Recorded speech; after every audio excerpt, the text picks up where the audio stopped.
Bonsoir et bienvenue. C'est ce qu'on appelle à une marche près. Elle y était presque.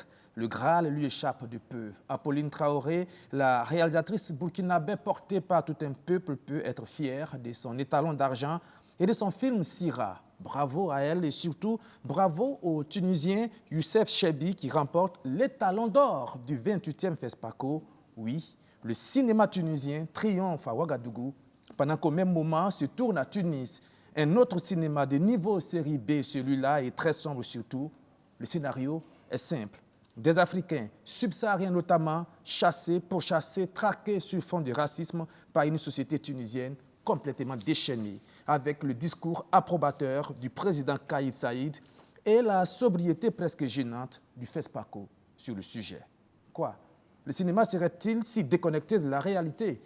Elle est bien réelle, celle-là, la posture diplomatique des autorités de la transition. Dans un courrier confidentiel qui a fuité sur les réseaux sociaux, le gouvernement dénonce les accords de coopération de 1961 entre le Burkina Faso et la France. Lesquels accords qui auraient été déjà dénoncés en 1986, mais dont l'application dans les faits depuis des décennies serait plutôt conforme à ceux de 1961. Serions-nous en face d'un imbroglio politico-diplomatique?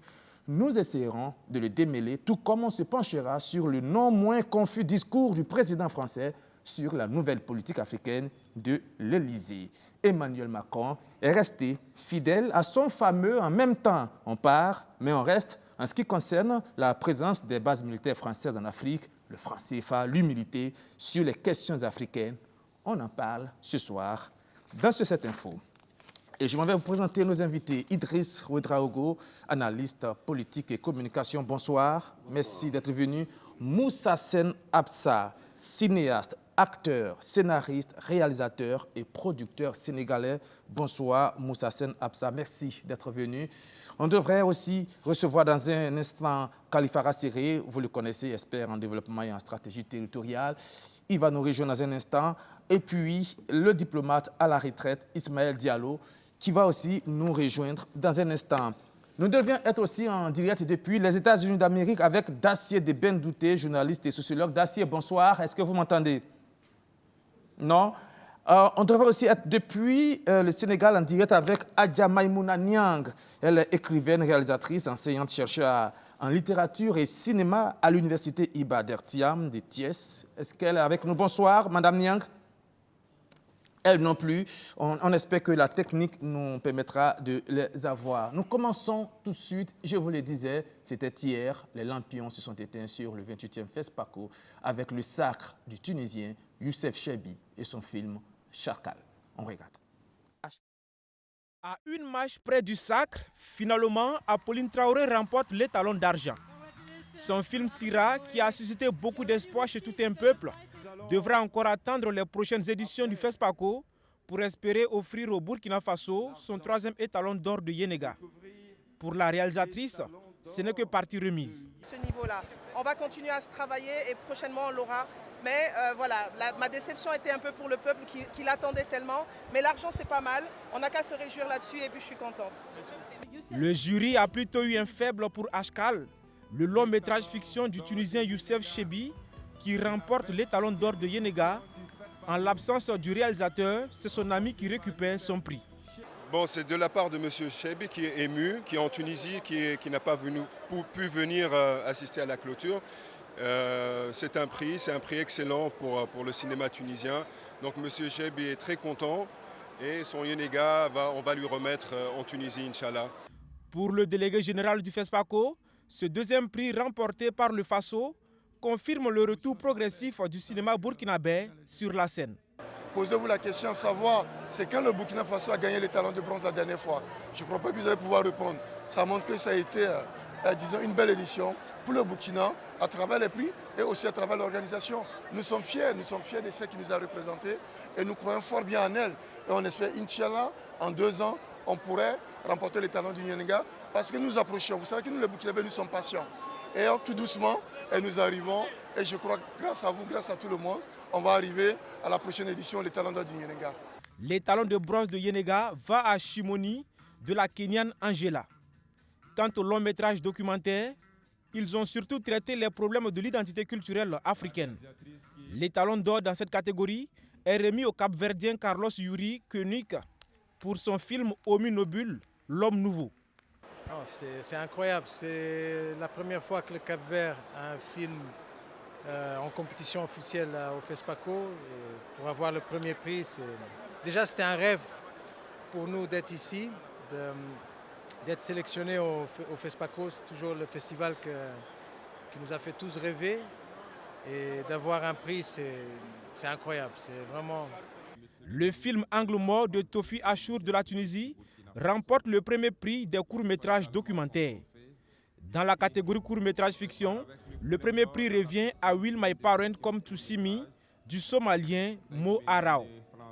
Dans la section Burkina Faso, c'est le film Mala, aussi loin que dure la nuit de Draman Ouedraogo qui remporte le grand prix du président de la transition.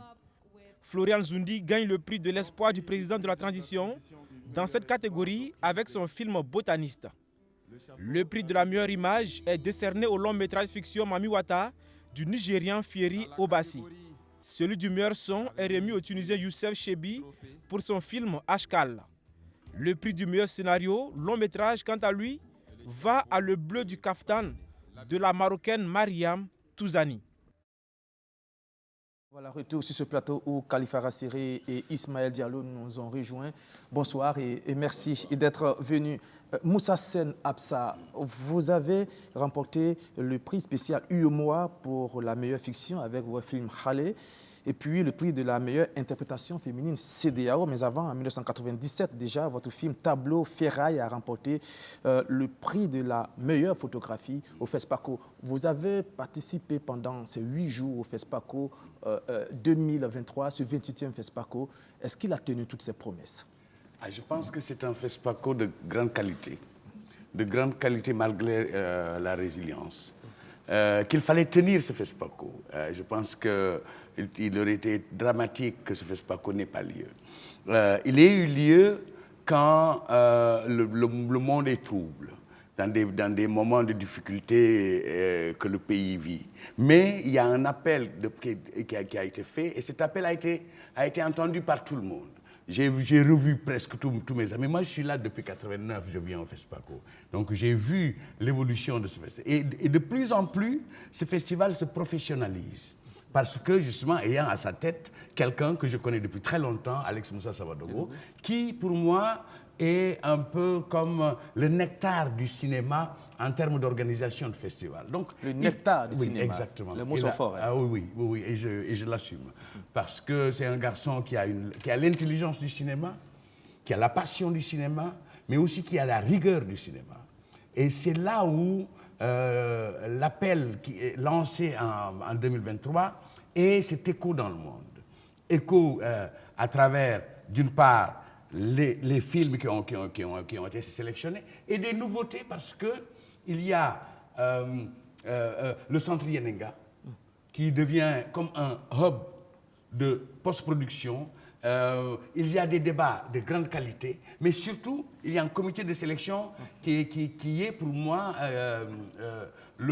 toutes les sommités du cinéma mondial, je ne parle même pas du cinéma africain, qui ont été là pour choisir les prix. Et ils en ont eu 1200 et à travers lesquels ils ont eu cette sélection. Donc pour moi, le FESPACO s'est professionnalisé davantage. C'est ancré dans le milieu du cinéma et qui fait que maintenant, vous ne pouvez plus parler du cinéma africain sans parler du FESPACO. Et aujourd'hui, avec à sa tête quelqu'un comme Moussa, on rentre dans un moment... Alex Savadogo, qui est le délégué général du FESPACO. Délégué général, qui a donné une empreinte extraordinaire à cet événement. Du regard de l'intérieur, comment était le niveau général des films cette année en compétition? Les films que j'ai vus ont de très belles factures. D'une part parce que je pense qu'il y a un renouveau, il y a un questionnement nouveau. Les jeunes se sont accaparés des sujets très graves que d'habitude les gens ont du mal à aborder et qu'ils ont porté à bras-le-corps et posé à la face du monde un regard nouveau. Et je pense que ça, c'est extraordinaire dans cette sélection. L'Afrique racontée par les cinéastes africains, ça c'est important aussi, l'histoire africaine. Absolument. Et les difficultés africaines racontées par les cinéastes africains. Moi, j'ai l'habitude de dire, si vous ne racontez pas vos histoires, vos histoires vont être racontées par l'autre. C'est la même chose que l'histoire racontée par le chasseur ou le lion. Qui raconte l'histoire? De quel point de vue on raconte l'histoire? Et ça, c'est extrêmement important. C'est important d'avoir la position de celui qui était à l'intérieur du FESPACO. Et vous qui étiez à l'extérieur, Idriss Ouedraogo, je me trompe un peu, de l'extérieur, quel regard vous portez sur ce 28e FESPACO, surtout dans le contexte où il a été tenu? Trois choses. Premièrement, comme disait mon prédécesseur, c'est la tenue même de ce FESPACO et son organisation. Mine de rien, comme je le disais avec le délégué général, il y a depuis 2-3 ans un autre esprit qui est en train de créer la régénérescence du cinéma de l'intérieur. Tout ce qui était critique, observation néfaste, mine de rien, il y a une grosse révolution qui est en train de se faire et de l'intérieur. Je pense que c'est la meilleure des choses. Donc, le cinéma qui symbolise ou qui est symbolisé par la lumière, les projecteurs, que dans cette situation assez trouble, le FESPACO se tienne, c'est comme si on acceptait de faire éblouir la lumière sur l'ensemble de ces ténèbres-là. Pour moi, d'abord, à la symbolique, c'est vraiment quelque chose de très touchant. Et puis, communication pour communication, branding pays. En cette période-là, il n'y a rien de tel que de mettre l'actualité du Burkina sur tous les plateaux, dans tous les débats. Deuxième niveau, c'est l'appropriation courageuse de nos réalités par nos intellectuels et nos créateurs. Ce n'est plus de l'art pour l'art. Vous savez que quand on prend le film d'Apolline Traoré, vous avez une cinéaste, une burkinabé, une intellectuelle qui ensemble tissent et donnent quelque chose. Le film, c'est vrai, les professionnels l'apprécient, mais la finalité du film, c'est pour l'œil de celui qui regarde. En définitive, si c'était seulement pour les professionnels, le cinéma n'aurait pas son rôle social. Je pense qu'avec Sambène Ousmane, le cinéma a été volontairement choisi parce que c'est une puissante arme de combat. Et à ce niveau-là, ce qui s'impose, ce sont les publics. Quelle image nous projetons à nos publics? Ce que j'ai vu dans ce FESPACO, et je tourne toujours autour de Sira, vous avez une puissance qui n'a pas besoin de se justifier. Elle s'exprime, vous la prenez, vous ressentez. Quand vous sortez de ce film-là, vous vous posez effectivement la question, qu'est-ce qu'on serait sans le cinéma? Vous avez la capacité créatrice et en même temps l'engagement qui s'y met. Et c'est valable pour un ensemble de sujets comme ça, où vous sentez des Africains décomplexés. Et il n'y a pas plus actuel que cela. Maintenant, à côté, Dieu faisant bien les choses, une Tunisienne à la tête du jury, présidente du jury, un Tunisien qui remporte, un président tunisien qui porte des polémiques, ça nous oblige à ne pas avoir de limites. Et surtout un certain nombre de questionnements. On va poser les questions sur ce sujet dans un instant. Ça, c'est l'œil du communicateur. Et le communicateur, quand ils prennent la parole, ils parlent beaucoup. Maintenant, le regard du diplomate sur ce 28e FESPACO, Ismaël Diallo. Diplomate. Je suis plus diplomate. Oui, on l'est pour toujours. Je suis un retraité à la maison. Oui.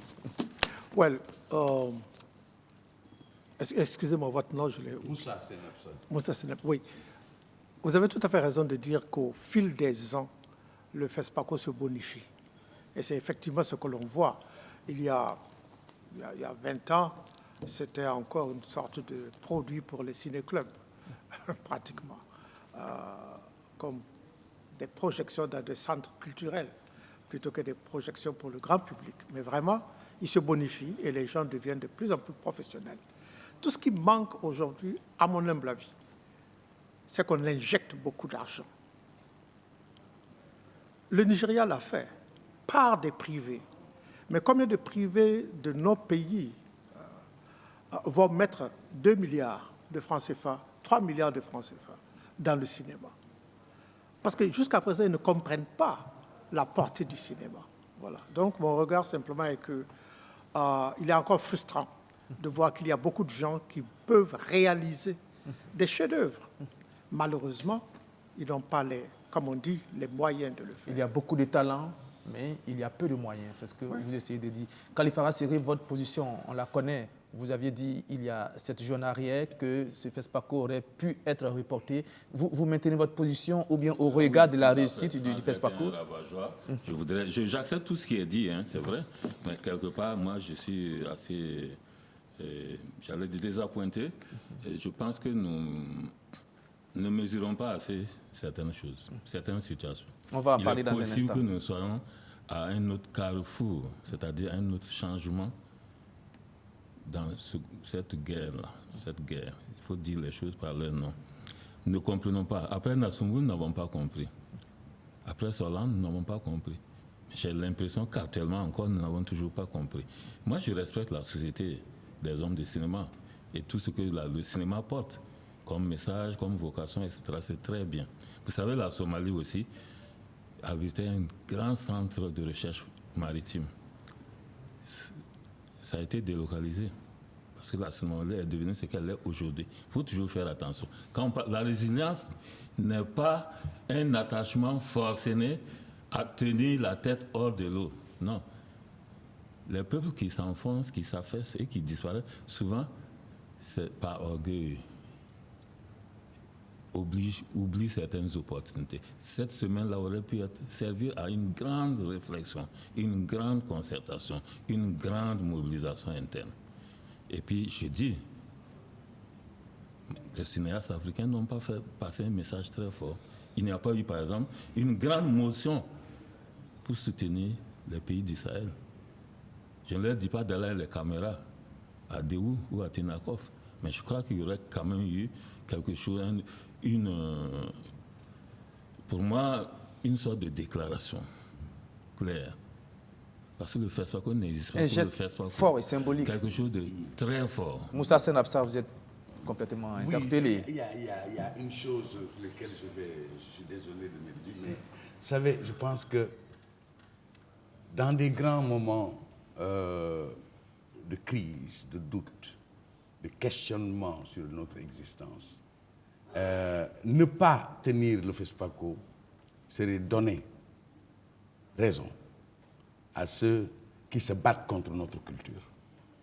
Je pense que le FESPACO, la tenue du FESPACO montre à la face du monde qu'il y a, malgré tout ce qui se passe, malgré les agressions multiples, malgré la difficulté de la situation, qu'il y ait un peuple qui continue de rêver. Parce que le cinéma, c'est l'industrie du rêve. Parce que sans rêve, il n'y a pas d'avenir. Et sans rêve, il n'y a même pas de courage. Et je pense que le FESPACO se tienne, pour moi, moi je serais très déçu si le FESPACO était reporté ou délocalisé. Parce que la sève du FESPACO est au Burkina. L'âme du FESPACO est au Burkina. Et ne pas faire le FESPACO, c'est un acte d'abdication. C'est lâcher prise. Et je pense que le fait de voir des films comme Sira. Qui montrent un peu cette résilience, cette ténacité du peuple burkinabé face à son destin. Je pense que ça, c'est un acte important. Maintenant, il y a une deuxième chose qui me paraît extrêmement importante qu'ils viennent de dire. Je n'ai pas entendu les intellectuels parler. Je n'ai pas entendu les cinéastes crier. Et à chaque fois que je sors de mon hôtel, je vois des jeunes enfants qui sont là en errance. Et qui déambulent. Et qui déambulent, qui mendient. Et je me dis que ces jeunes enfants étaient dans leur village tranquille. Ils étaient sur la terre de leurs ancêtres. Ils y ont vécu en paix et en harmonie pendant des centenaires. Et que voilà aujourd'hui, que pour des questions qu'ils ne comprendront pas à leur âge, qu'ils ne peuvent même pas comprendre ce qui leur arrive, on les voit errer dans l'air. Donc je pense que la responsabilité des artistes, et là je pèse mes mots, ils ont été, mais d'une lâcheté, et je pèse le mot, parce qu'ils n'ont pas élevé la voix. Ils n'ont pas dit au monde, à la face du monde, l'amertume, la douleur de ce peuple qui est en souffrance, de ces soldats qu'on tue, de ces populations qu'on déplace par millions. Je ne sais pas si on se rend compte. Pourquoi on fait du cinéma? Est-ce qu'on fait du cinéma pour être dans les salons, dans les grands hôtels, dans les machins, des restaurants, Non, moi je ne fais pas du cinéma pour ça.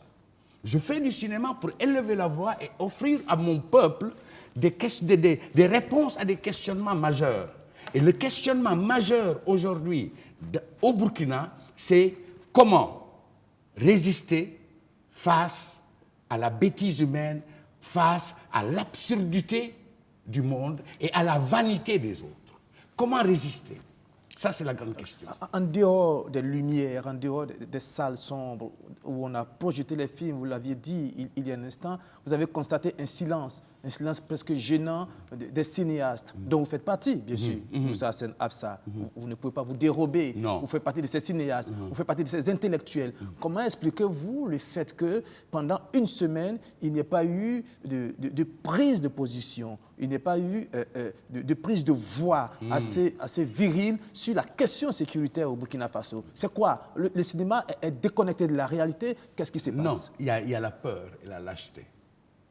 Et je pèse mes mots. 2 mots. Peur et lâcheté. La peur de voir le pain qu'on a dans la bouche enlevé. Parce que beaucoup aussi font du cinéma parce qu'il y a de l'argent.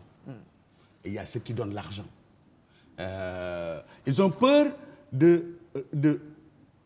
d'élever la voix parce qu'ils se disent « si je parle comme ça, on ne va plus me donner de l'argent. Donc, je vais me taire. » Qui ne va plus donner de l'argent à qui? L'Occident. D'accord. L'Occident. Parce que c'est eux qui financent. C'est eux qui financent, mais c'est un jeu pervers.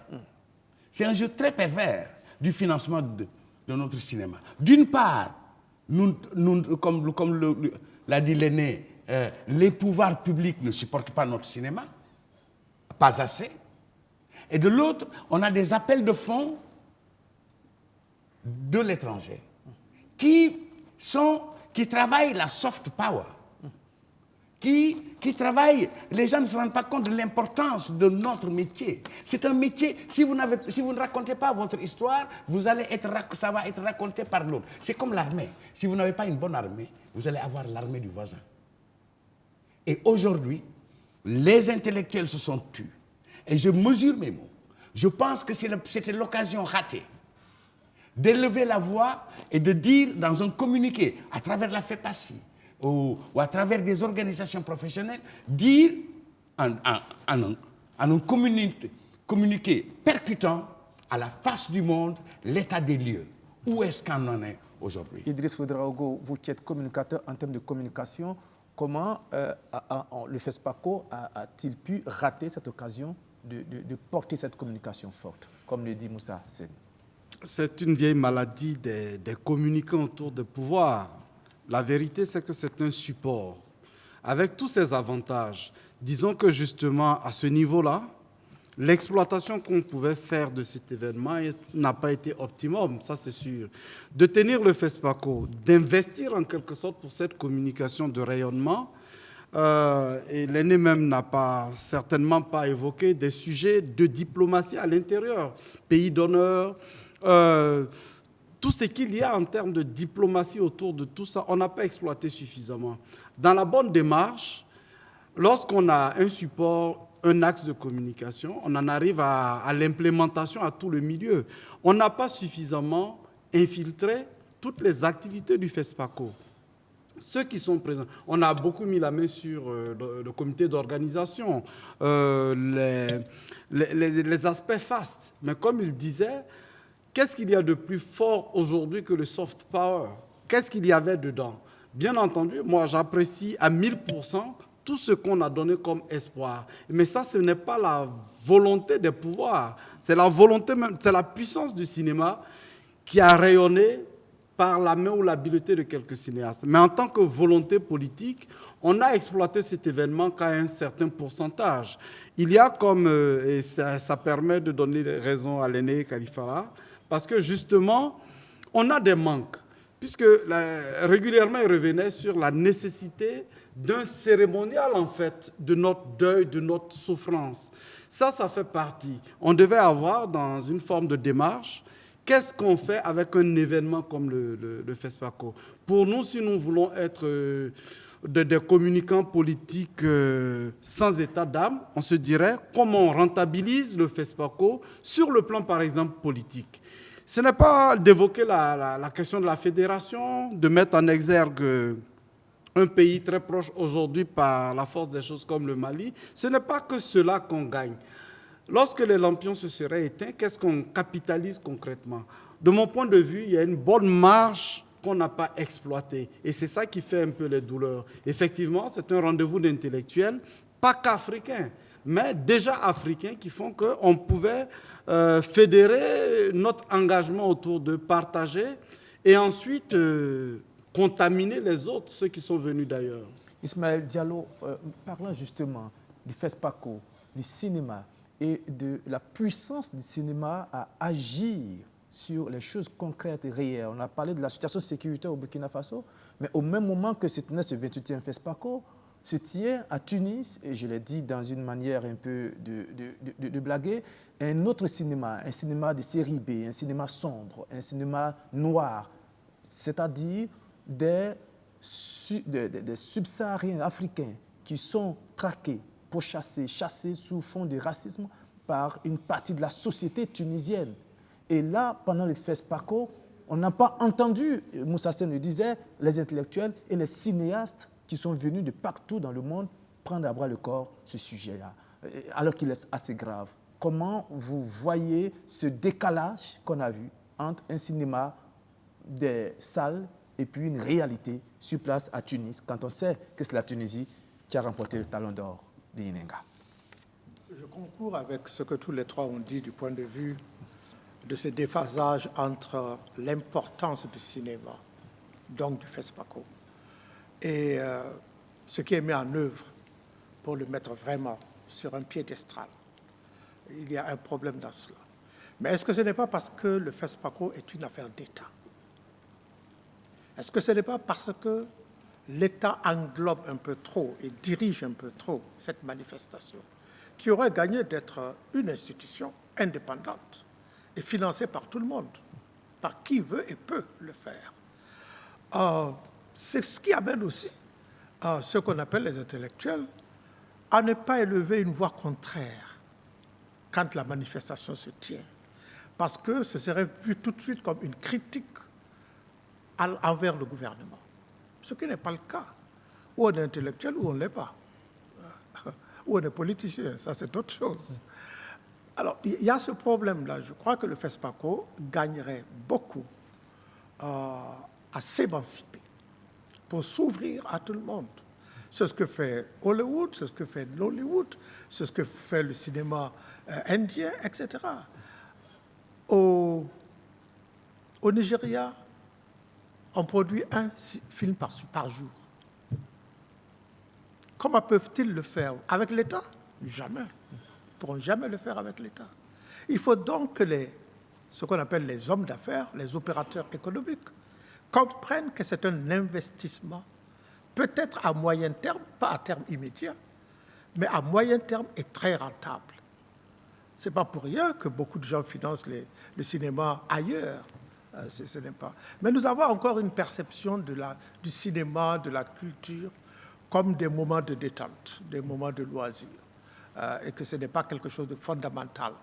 Moi, je serais Premier ministre que le premier des ministères serait le ministère de la Culture, suivi par tous les autres. Mais chez nous, non, c'est le 22e sur 25. Bon, bref, ceci pour dire ça. Maintenant, pour ce qui se passe en Tunisie, j'aurais vraiment souhaité ne pas en parler, tellement ce n'est même pas tragique. Il faut que je pèse mes mots, vraiment.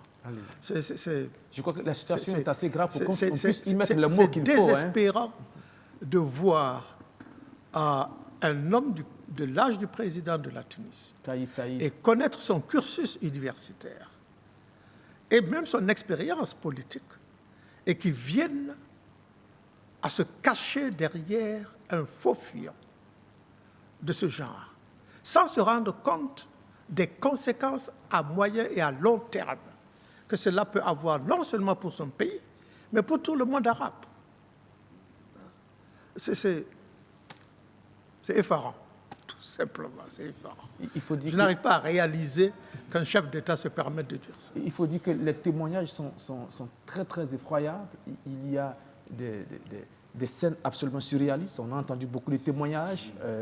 On a expliqué sur une chaîne de télévision dans un pays voisin qu'une dame partait à l'ambassade pour aller se faire enrôler et qu'elle a été violée par le taximètre et qu'elle est allée à l'hôpital pour se faire soigner. On a refusé de la soigner parce qu'elle avait la peau noire et elle est obligée de repartir à l'ambassade ensanglantée. Ce sont des choses assez graves. Mais la question que je pose, et je vous la pose à vous, le diplomate, c'est depuis plusieurs semaines cela se passe, mais on n'entend pas nos chefs d'État, on n'entend pas nos hommes politiques. On a l'impression que quand une tragédie atteint le noir, c'est devenu banal. C'est extraordinaire. Moi, ça m'a touché, franchement. Ça ne m'a pas étonné qu'on n'entende pas les autres pays africains, ou les chefs d'État africains, ou les intellectuels africains. Ça ne m'étonne pas. Parce que le noir, surtout africain et surtout soi-disant francophone, a intériorisé l'acceptation de son infériorité. Il accepte, mais du très fond de lui-même, que quelque part, par le fait de Dieu ou de quelqu'un, ou de quelque chose, il doit être derrière les autres. Donc, il estime dommage, mais quelque peu normal, comme maltraite des Noirs.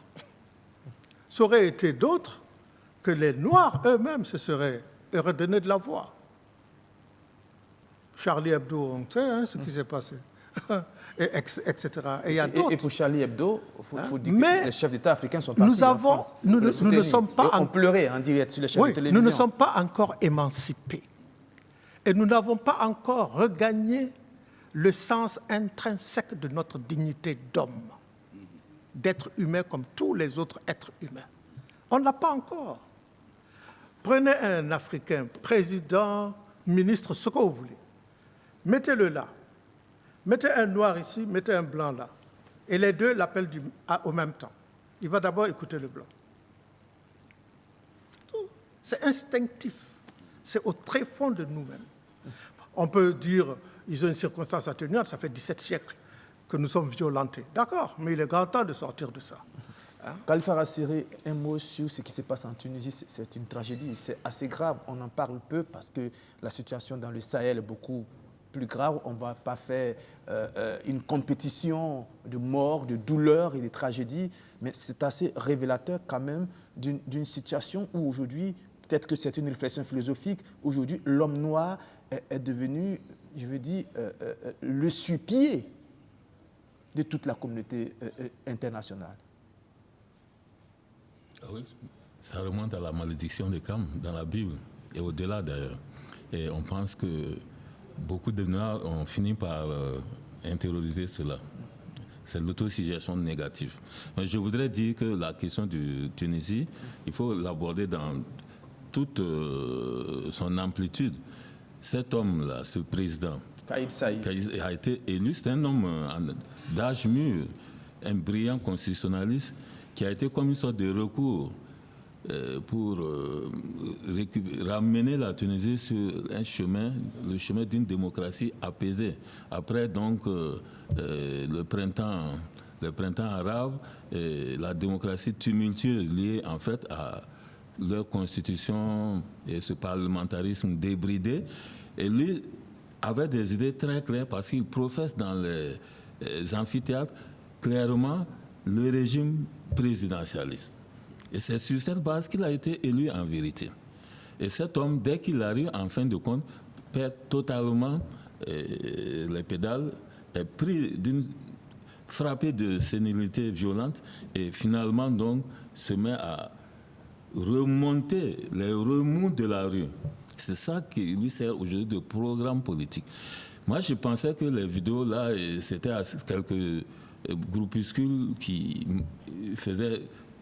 organisaient et planifiaient cette violence. Mais attention, il est avéré qu'il y a de véritables comités de lynchage. Et ceci est extrêmement préoccupant. L'attitude des chefs d'État consistant à rapatrier les ressortissants, mais tout me semble être vraiment l'attitude la plus lâche qui soit. A priori, on a l'impression que c'est une attitude responsable de protection des citoyens. Non. Moi, je pense que l'Union africaine aurait dû dépêcher une forte mission de chef d'État à Tunis et lui demander expressément pardon à l'ensemble des peuples négro-africains, officiellement et solennellement devant son peuple. Ce qu'il y a de bien dans le FESPACO, évidemment, j'espère que le récipiendaire du Yenega, les talons d'or, qui va aller présenter ce prix-là à Kais Saied, et que cela va susciter en lui quelque chose. J'espère qu'il va comprendre. Parce qu'en réalité, il est sorti totalement de son histoire, de sa propre histoire. Carthage, c'est d'abord une fusion entre la civilisation punique et des Nubiens qui sont allés et qui étaient, quand vous prenez Hannibal, le général Hannibal, qui était un général carthaginois, ses avions étaient des Noirs, des négro-africains venus d'Égypte. Il doit beaucoup, il est juriste, mais ça ne l'empêche pas d'avoir une culture générale et de connaître cela au moins vu son âge. C'est absolument honteux. Pour moi, il faut de la coercition sur ce président, pas sur la Tunisie, mais sur ce chef de l'État. Vous faites une distinction entre les autorités tunisiennes du moment et le peuple tunisien. Tout à fait. Mais dans les faits, Khalifa Rassiri, et c'est ça qui est troublant, c'est que c'est ce peuple tunisien-là qui s'adonne à ces actes de violence envers les ressortissants de l'Afrique subsaharienne. Vous savez qu'il a organisé des élections, mais avec un taux de participation de 9%.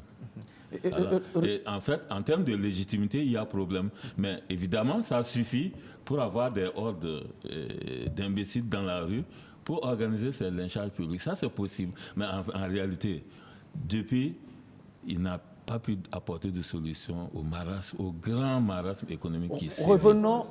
Oui, allez-y rapidement. Dans le monde arabe, il y a un racisme latent qui date de toujours. Il y a peut-être 2 Arabes sur 10 qui ne sont pas racistes. Je ne sais pas. Et je pense que je n'exagère pas. Ismaël, pas au point quand même d'arriver à ce genre de lynchage.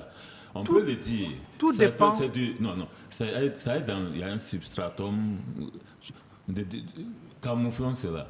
Oui. Tant que ça ne se manifeste pas de manière aussi hideuse, on peut considérer que chacun de nous a un peu de racisme en lui. Ça, c'est tolérable. Mais ce qui se passe en Tunisie, ce n'est pas seulement du racisme. C'est vraiment qu'on se défausse sur un groupe de personnes avec des arguments euro-méditerranéens. Vous savez que la Tunisie est partenaire privilégié de l'Union européenne. Les arguments qu'il a donnés, ce sont les arguments qui figurent dans les documents confidentiels de Frontex contre les migrants. Donc, en fait, quelque part, il cherche aussi de bons points avec l'Union européenne. Frontex, c'est la structure mise en place par l'Union européenne pour empêcher les migrants de passer par le Maghreb pour arriver en Europe. Méditerranéen jusqu'au Sahara, et quelque part, Frontex et la politique européenne de l'anti-migration se trouvent responsables indirectement du terrorisme. C'est un ensemble, un entrelac. 30 secondes. Oui, justement, en fait, pour moi, c'est la question de la conséquence et de l'efficacité. Quand on ouvre certains livres, quand on devient serein, bien entendu, il y a des positions qui ne sont pas acceptables. On ne peut pas généraliser. Les intellectuels ne pourraient pas partager ceci, les droits de l'homme, même les créateurs. On se dit que le film est bon, même s'il est tunisien. Ça, c'est de la bien-pensance. C'est bien de penser comme ça. Mais malheureusement, l'histoire des peuples ne retient pas les plus corrects, les plus bien-pensants. À un niveau, la bien-pensance, comme aime dire Marcel Gaucher, mène à la crétinisation. À trop bien penser, on devient les nègres éternels. Pour moi, ce n'est pas bien, ils le savent. Ceci aussi n'est pas bien, ils le savent, tout le monde le sait, mais c'est finalement un rapport de force. Comme il disait, ça c'est la face visible. Mais la face souterraine est hideuse et encore plus profonde. On ne peut pas se contenter d'être des intellectuels bien pensants. Comme il disait, même les cinéastes, ils sont bien pensants parce que justement derrière, ils cachent les choses qu'on ne peut pas avouer. Et donc finalement, on sera obligé d'aller droit au but. Ceux qui sont pour les peuples, ceux qui sont pour l'Afrique et ceux qui ne le sont pas. Malheureusement, vous avez l'actualité du Burkina où tous les anciens leaders, qu'ils soient politiques, société civile, cherchent leur marque avec ce que le peuple est en train de réclamer. Ils n'ont pas les mêmes instructions, ils ne sont pas docteurs en ceci ou en cela, mais ils savent ce qu'il y a de dignité dans l'être humain, dans leur vie, et qui ne dépend pas du puissant du jour. Et ça, c'est dans le cœur de chacun. C'est une dignité immanente même à l'être humain. Et ça, on ne l'apprend pas. Maintenant, si les mêmes hommes politiques ou les intellectuels où les armées veulent continuer à jouer leur rôle et avoir leur même crédibilité, il faut qu'ils reviennent à l'essentiel. S'ils ne l'ont pas dans les livres ou dans leurs inspirations, qu'ils regardent dans les rues. C'est la rue de la Tunisie qui agit. Il faut écouter la rue d'ici. Alors, pour conclure là-dessus, en quelque sorte, le FESPACO a joué réglo. Au niveau institutionnel, au niveau des techniciens, ils ont donné le prix à qui le mérite. OK, mais il n'y a pas que ça. Après tout, il est tunisien. Après tout, la Tunisie porte problème. Nous n'allons pas entrer pour dire où s'arrête la responsabilité du président Non, c'est la Tunisie. Nous n'avons aucun droit d'entrer dans les affaires tunisiennes pour le régler. Ils sont co-responsables de la situation. Que ce soit par les artistes que nous passons, il faut qu'en face, que ce soit nos hommes politiques, nos intellectuels, il faut qu'on réagisse sans être des bien-pensants. Avec ou sans le droit, au stade où il faut agir, il faut faire la pression nécessaire pour que ce étalon d'or-là, techniquement c'est bon, mais politiquement et moralement, ne doit pas revenir à la Tunisie. D'accord, on va entendre la position de Moussa Sène dans un instant. Mais d'abord, Khalifa Rassiri, pour ce qui est de la réaction, et moi, cela m'interpelle, des chefs d'État de l'Afrique subsaharienne. Pourquoi, par exemple, un instrument comme la CEDEAO ne s'est pas rapidement réuni pour parler fort, pour se faire entendre, l'UEMOA aussi. Peut-être que ce n'est pas leur rôle dans le fond. Mais quand des choses aussi graves arrivent, l'Union africaine, la CEDEAO, pourquoi même les autres, l'OCI, la Tunisie est membre de presque toutes les organisations régionales. Si on s'est dit que peut-être qu'eux, ils ne sont pas concernés, mais les peuples qui sont directement concernés. Moi, je dis, il faut qu'il y ait un signal très fort, quelque chose qui empêche à l'avenir un dirigeant complètement hors de contexte et de propos à faire ce genre de... Quel pourrait être ce signal très fort, là, par exemple? Ce signal fort, pour moi, c'est une trentaine de chefs d'État atterrissent à Tunis sans autorisation et demandent au président de faire une déclaration de rémission, de demande de pardon. Je reviens à résipiscence et je vous demande pardon à vous, peuple noir, à vous, peuple d'Afrique. J'ai été, etc. Qu'ils soient obligés de dire cela en face même de son peuple. Cela, c'est la voie de la diplomatie. Je reviens à vous. C'est plus de diplomatie, c'est carrément... Non, il faut que répondez-vous à ceux qui estiment qu'on devrait faire de la réciprocité? Oui, mais la réciprocité entraîne un bilan extraordinairement incontrôlable. Parce que la réciprocité, c'est quoi? C'est l'escalade.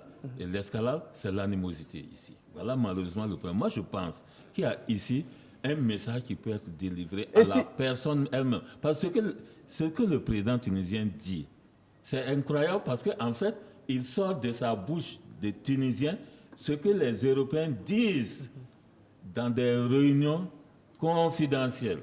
Il a dit exactement cela, mais en disant que c'est pas contre l'Europe, mais contre lui, son pays. J'insiste, Khalifa Rassiri, moi j'insiste, le président tunisien peut faire ses bêtises anti-griffes, mais j'insiste sur la réaction des peuples concernés. C'est ça qui est... Parce que cette non-réaction... Il pose un problème de paix et de sécurité. On a une commission paix et sécurité à l'Union africaine. L'avez-vous entendu réagir pour le moment? Peut-être que si les autorités ne veulent pas réagir, les peuples peuvent réagir. Si on veut rester juste comme ça, tous ceux qui veulent le mal, comme ce qui est en train de se passer, ça va continuer. Pour moi, il faut libérer toutes les énergies, qu'elles soient de la rue, qu'elles soient des intellectuels, qu'elles soient des chefs d'État. Il faudrait qu'en face de cet événement-là... Oui, j'ai vu déjà une vidéo qui relate quelques éléments de réciprocité. En Guinée, par exemple, Bon, ça ne me semble pas très bien non plus. Voilà. Il peut y avoir des Ça me semble débordements. pas très bien. Voilà. Bon, moi je Sur suis... le champ, peut-être que ça permet, c'est un défouloir, ça permet de... Mais ça nous devons nous montrer supérieurs à celui qui est fautif. Moussa Je Sen pense que Absa, c'est ça. Moi, je pense que... Moi, j'ai vu des images terrifiante. choquantes. Terribles. Terribles. Mais, vous savez, je pense que l'Afrique a un grand complexe dont elle ne peut pas se départir. Le complexe de l'arabité et de la négritude. Ce complexe est latent. Moi qui voyage un peu partout, je me rends compte du regard porté sur moi. Et la question que vous posez est une question d'humilité. Est-ce que le président Kaïs a l'humilité? Parce que j'ai même l'impression qu'il a derrière lui des agendas non avoués qui le poussent à une certaine radicalité. Mais ce qui est le plus grave, c'est qu'en Tunisie, il y a quand même 10 à 15% de Noirs. Et ça, c'est vraiment dire ça pour un président d'un pays comme ça, c'est vraiment dire, à la limite, monter haut tout le racisme dont on dit de ce monde maghrébin. Moi, j'ai été plusieurs fois dans le Maghreb et j'ai vu des jeunes, j'ai beaucoup parlé avec les jeunes. Maintenant, quelle est la place, quelle est la réaction? Notre réaction en tant que Sahéliens. Est-ce que notre réaction doit être une réaction de pardon? La grandeur, c'est le pardon. La grandeur, c'est de dire Kaïs a fait une erreur, a fait une grosse bêtise, même je l'appellerais, mais nous, Africains, nous sommes beaucoup plus grands. Nous ne répondrons pas au coup de l'âne par le coup de l'âne. Nous ne répondrons pas par le coup de l'âne par la bassesse. Nous nous élèverons au-delà de ça. Mais cela n'empêche pas que les dirigeants africains devraient, comme le dit monsieur, c'est de partir et d'élever la voix. Pas simplement au niveau de l'Union africaine, morale, matérielle et tout. Mais de le dire au plus haut niveau, aux Nations Unies. Que les gens, comme on ne peut pas les régler sur le plan inter-africain, ce qui est dommage, parce qu'il y a quand même des mécanismes qui puissent permettre à ce que des erreurs comme ça ne se reproduisent pas. Mais qu'ils aillent, pas simplement des coups de téléphone. Il faut que ça soit visible. Il faut que ça soit médiatique. Il faut que les peuples se rendent compte que le président a fauté. Mais justement, l'humilité. Est-ce que ce président a l'humilité? Je ne crois pas. Je ne crois même pas qu'il mesure l'importance, la gravité de son propos, si ce n'est pour un agenda électoraliste, si ce n'est pour poser, sur la table des questions que la rue aime. La rue aime des questions comme ça. Donc, mais le danger, il y a des morts. Il y a des innocents qui sont morts. Des portés disparus. Des portés disparus. C'est des il y a des enlèvements. Des Moi, enlèvements. j'ai regardé ça, j'ai dit, mais qu'est-ce que nous avons fait pour mériter ça? La malédiction de Charles? Oui, peut-être. Mais je me dis que nous avons une responsabilité politique. Il n'y a pas de raison, avec les ressources que le continent a, le continent subsaharien, c'est que nous sommes des mendiants assis sur des mines d'or. Nous avons tout, mais nous n'avons rien. Et la jeunesse regarde ça. Et la jeunesse finit par dire, on va partir. Il y a un dépit amoureux. Et ce dépit amoureux contribue justement à ces moments de détresse comme ça. Que répondez-vous à toutes ces personnes qui estiment que parce que la Tunisie est en train de commettre des atrocités sur d'autres Africains en Tunisie, un film tunisien ne devrait pas remporter les Talons d'Or, ne serait-ce que pour protester contre cette radicalité du président tunisien que vous disiez tout à l'heure? Moi, personnellement, je vous dis, si j'étais dans le jury, je ne l'aurais pas donné. Personnellement, ça c'est personnel. quelle que soit, je dis bien, quelle que soit la qualité de l'œuvre, j'aurais protesté d'abord, il y aurait eu un communiqué déjà pour dire le mal que nous pensons de ces preuves. Et après, s'il y a une déclaration à faire sur ce film, on dit, on maintient la qualité du film, mais le prix là, on ne va pas lui donner. On ne lui donnera pas l'étalon, mais on reconnaît que son film est très bon. Ouais. Ça, moi, je l'aurais fait. Je vois Khalifa Séré acquiescer avec un sourire. Vous êtes... Non, mais ce qui s'est passé, c'est bien. C'est mieux comme ça. C'est mieux. Il y a une honnêteté intellectuelle qui devrait aussi questionner, interroger la partie tunisienne. Je crois que mais le problème, c'est que ce président, comme vous le dites, ce président, il ne comprend pas. Il ne comprend pas. Oui, il ne comprend pas, mais son peuple comprend. Moi, je pense que le peuple comprend. Le peuple n'est pas... Il a organisé des mascarades électorales. Mais vous l'avez dit, Khalifa Séré, vous l'avez dit, le peuple dans cette partie de l'Afrique a le racisme quelque part dans son ADN. Il ne peut pas comprendre facilement. Vous savez, moi, je crois que...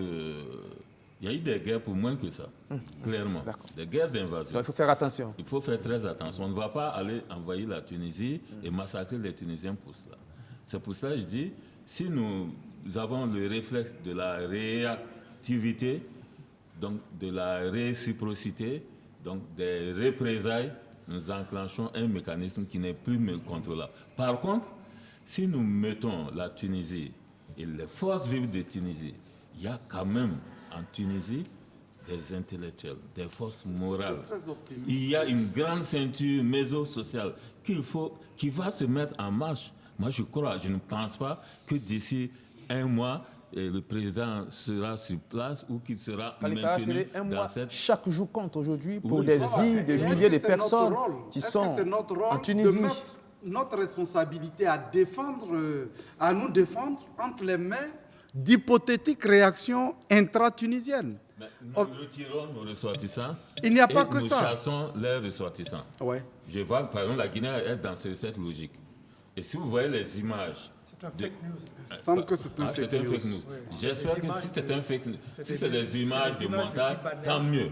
C'est des images de Libanais à Abidjan qu'on avait attrapées il y a quelques années et qu'on mettait dans tant mieux, parce que j'ai eu des frissons quand j'ai vu ça. Moi, je pense sincèrement, je pense que cette situation est grave.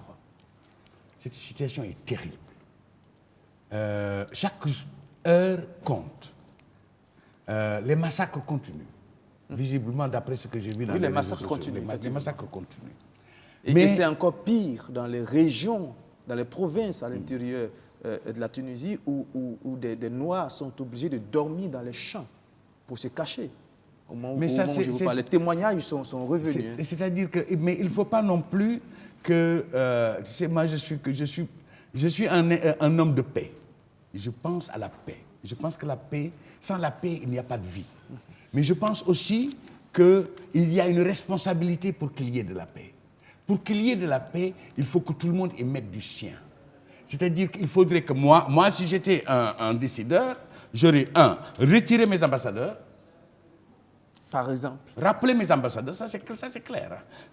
Retirer les ambassadeurs, faire une déclaration sincère et ferme sur la question et mettre le monde en témoin. Et dire au monde, voilà ce qui se passe. On va terminer sur ce sujet, c'est un débat très rapidement, très passionnant. C'est vrai que quelque part, au-delà de l'Afrique aussi, c'est une question universelle. Oui. Le respect donc de la vie humaine, c'est une question universelle. Vous savez, pour moins que ça, il y a un chef d'État au Panama il n'a pas été extradé parce qu'il était un grand dealer de drogue. En fait, parce qu'il avait commencé à massacrer ses propres populations. Il faut être clair, c'est-à-dire les éléments de langage diplomatique. Des États-Unis au Panama. De Panama vers les États-Unis, le général Noriega. C'est ça. Il y avait un autre tour récemment. Il n'y avait pas un seul Américain qui était concerné par ces massacres. Ça signifie quoi? Que si les États-Unis se considèrent comme gendarmes du monde et des valeurs universelles. Par exemple, les États-Unis devraient intervenir et aller mettre M. Sayed hors d'état de nuit, par exemple. Mais je veux vous dire que quelque part, c'est pour dire que ce silence, quelque part, est la traduction, l'illustration de ce que l'autre monde, c'est-à-dire les dominants, quelque part, ne sont pas gênés pour autant. Ce sont des images atroces, mais qui ne dérangent pas outre mesure l'Occident. C'est dommage de le dire, mais c'est comme cela. Parce que l'Occident a les moyens de faire arrêter cela en quelques journées. D'accord. Je pense que c'est assez clair. Et votre conclusion permet peut-être de dire et de rejoindre Idriss Ouédraogo, peut-être pas jusque dans les extrêmes, de dire qu'il faut que les Africains, il faut que les hommes noirs prennent leur destin en main. Personne ne viendra d'ailleurs pour nous redonner notre côté humain. Il faudrait qu'à un moment donné, voilà, notre dignité, chaque homme noir se prenne en charge et que chaque pays se prenne en charge. C'est important. Il y a eu le silence des intellectuels, le silence des politiciens, le silence des chefs d'État, le silence des cinéastes qui ont fait ce 28e FESPACO comme un entre-soi des cinéastes. Même dans les discours officiels, on n'a pas parlé de la situation en Tunisie. Pendant qu'on tue, pendant qu'on pourchasse des hommes noirs en Tunisie pour la couleur de leur peau, on fait un FESPACO où on est dans les salles, on rit et puis on regarde des films. Et nos ONG des droits de l'homme également. Qui se taisent, voilà. Il n'y a pas d'espèce sonnante et trébuchante. Est-ce que les Nations Unies ont dit quelque chose là-dessus? Pour l'instant, je n'ai pas l'information peut-être, mais pour l'instant, je n'ai pas l'information. L'Union africaine n'a pas dit un mot? Pour l'instant, non plus. Les Nations Unies n'ont pas pipé mot. C'est comme si... Mais s'il y avait un Américain, je dis bien, s'il y a un Américain qui est tué parce qu'on l'a confondu, parce qu'il est noir, mais il est américain, l'Amérique allait bouger le lendemain. Le lendemain, une seule vie. La rançon de la faiblesse. Mais c'est notre faute. C'est notre faute. Tout à fait. C'est notre faute. C'est à nous d'amener les autres à nous respecter. Si on ne le fait pas, ça permet de faire la transition. Comment amener les autres à nous respecter? Cela passe aussi par la diplomatie et la posture. La diplomatie burkinabé ces dernières années, elle est très claire. Comment aller à la souveraineté totale? Cette semaine, une note confidentielle du ministère des Affaires étrangères a été publiée sur les réseaux sociaux. À l'intérieur, le gouvernement burkinabé dénonce des accords de coopération entre la France et le Burkina Faso, des accords de coopération datant de 1961, mais après on apprend que ces accords avaient été déjà dénoncés en 1986 et que dans l'application, dans les faits, ce sont les accords de 1961 qui ont été appliqués jusque-là. Khalifa Siré, c'est tout un imbroglio. Non, ce n'est pas un imbroglio à mon sens. C'est une incompétence simplement. Ce genre de communiqué ne devrait pas émaner d'un État dans une situation normale. Il y a des gens, des personnes nombreuses au ministère en charge des Affaires étrangères qui savent bien que ces accords ont été démantelés en plusieurs séquences, puis dénoncés officiellement en 1986. On dénonce quelque chose qui a déjà été dénoncé, qui ne s'applique pratiquement pas, en rien pratiquement. Parce que quand vous avez une présence militaire aujourd'hui, auprès d'une unité, auprès de l'état-major général, auprès du ministère de la Défense, ça résulte de nouveaux accords. Enfin, souvent, ce sont des arrangements qui procèdent de quelques projets, programmes qui sont mis en œuvre. Je pense, depuis 61 déjà, 61, 62, et au fur et à mesure, il faut avoir l'honnêteté de dire, même les aînés, au temps de la Mzana, déjà, le personnel de l'éducation, puis de la justice, au fur et à mesure, on a vu comment ça s'est passé. Le bureau d'action militaire a été progressivement démantelé, le groupement coopératif d'achat militaire français a été démantelé, et ainsi de suite. On a vu les enseignants. Moi, quand j'étais au lycée Zenda, tous nos enseignants étaient français. En milieu d'année, nous avons eu un seul enseignant voltaïque, Madame Alice Tiendrogo. Ouais. Mais aujourd'hui, vous avez les logements qui sont en face de l'UEMOA, etc. Tout ça, ça a été démantelé au fur et à mesure. Et de manière très claire, la révolution sous Sankara a été, on a dit, plus de doyens, d'office, doyens du corps diplomatique français d'office, ça a été dénoncé, et puis tout le reste a été clairement dénoncé. Et je crois que la partie française s'est exécutée de plus ou moins bonne foi, mais en tout cas, globalement, ce communiqué n'a pas sa raison d'être, clairement. Pour moi, c'est vraiment de la charlatanerie pour occuper un peu les esprits, etc. C'est de la diversion. Voilà. Mais est-ce que dans les faits, en termes de présence de coopérants français dans les administrations militaires, parce que le courrier était assez précis, la présence de coopérants dans les administrations militaires, est-ce que ce processus-là ne continue pas? Ça continue, mais d'une manière presque résiduelle, très résiduelle. Et je vous informe, il faut vérifier, vous verrez qu'il y a des militaires européens non français qui sont souvent plus nombreux dans certaines unités, comme le génie militaire, que les Français. Et attention, on peut lâcher. Il y a un biais cognitif qui est là ici. Les militaires français sont davantage disséminés à l'ambassade de France, donc dans le sous-régime diplomatique, que dans les unités de défense et de sécurité. Idriss Ouedraogo. Oui, en fait, il y a eu une évolution. Ça me rappelle surtout pour la Côte d'Ivoire, l'étape où on a même utilisé un néologisme, l'ivoirisation des cadres. Effectivement, il y a eu une étape où on a eu besoin effectivement du colonisateur. Et après, il y avait suffisamment de cadres africains qui pouvaient jouer ces rôles-là et ça a été fait. Maintenant, encore une fois, j'ai peur de belles manières en termes de rapport de force diplomatique. Comme il le dit, une bonne partie de ces coopérants-là sont là juste pour des arrangements ou des négligences en quelque sorte, ou à la faveur d'un autre projet, on a glissé certaines choses. Il a manqué souvent du courage. Mais pour moi aujourd'hui, l'urgence étant la guerre, tout ce qui nous empêche d'être efficace à la guerre, il faut trouver, même si c'est des arguments fallacieux, il faut les retrouver, il faut passer par les voies qu'il faut pour pouvoir rétablir en fait la prise en main, la charge nous-mêmes de ce combat. Ce n'était pas très évident. Je pense même que c'est à la faveur de la France aussi, que les jeux soient clarifiés, qu'ils ne soient plus accusés, à tort ou à raison. Et je pense même qu'après, peut-être dans 2 ans, 5 ans, 20 ans, une nouvelle coopération va naître. Mais pour le moment, on a besoin de clarifier tout ça. Et pour moi, que ce soit une fuite dans les réseaux sociaux, que ce soit un coup de gueule, quoi qu'il en soit, il nous faut être efficace en nous débarrassant de toute situation qui peut être compromettante. Ismaël Diallo, vous, le diplomate, oui. À la retraite, vous l'avez précisé, quel regard jetez-vous sur cet épisode diplomatique? Il faut éviter de donner l'impression qu'on ne fait que réagir. Il faut prendre les devants et agir, pas réagir. Deuxièmement, il faut une permanence dans ce que l'on fait. Troisièmement, il faut s'assurer de ne pas être seul. Parce que nos pays sont très faibles. Si la France décide de mettre à genoux un de nos pays, soi-disant francophone, mais en une semaine, elle le fait. En une semaine. Elle nous tient de tous les côtés. Alors, il ne faut pas se faire d'illusions.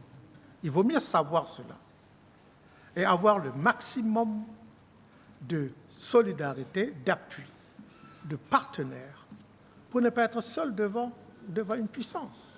Qu'on le veuille ou non, c'en est une. Alors oui, moi je suis ce qui se passe, mais avec beaucoup de prudence. Et je ne crie pas à la victoire déjà, ni à l'émancipation, parce que c'est un long chemin. Ça ne se fait pas en 2 semaines et en 2 dénonciations d'accord. Il faut beaucoup plus que ça. Surtout qu'on n'est même pas convaincu que nous avons vraiment l'étoffe de reconquérir notre émancipation et notre dignité. Moi, je n'en ai pas encore la conviction, sur le moyen et le long terme. Ismaël Diallo, quand on vous entend dire, et vous l'avez dit en des propos assez clairs il y a un instant, que si la France décide de mettre un pays comme le Burkina Faso à genoux, il pourrait le faire en moins d'1 semaine.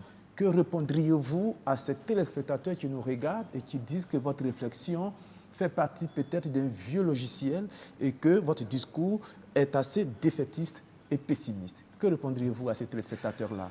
Premièrement, je ne suis ni défaitiste ni pessimiste. Jamais. Ni vieux discours. Je suis réaliste. Il y a la réelle politique et il y a les rêves. N'importe quel politicien ou candidat à la présidence d'un pays dit ce qu'il va faire. Mais il ne réussit pas à faire même la moitié peut-être de ce qu'il a promis. Il sait ce que les gens veulent entendre, alors il leur dit. Et attendez, excusez-moi, mais il découvre la réalité du pouvoir une fois seulement au pouvoir. C'est très différent de ce qu'on croit. Et on découvre, une fois au pouvoir, on découvre plus les limites et les possibilités que l'étendue de ce qu'on peut faire. Alors, ceux qui pensent que c'est pessimiste et que c'est défaitiste, qu'ils poussent le pouvoir à aller plus loin et plus vite. Ce seront les premiers à quitter le Burkina, tous ces gens qui poussent. Oui, moi, je suis plutôt... Non, pour ça, pour une fois, je ne m'aligne pas sur la position du doyen Ismaël.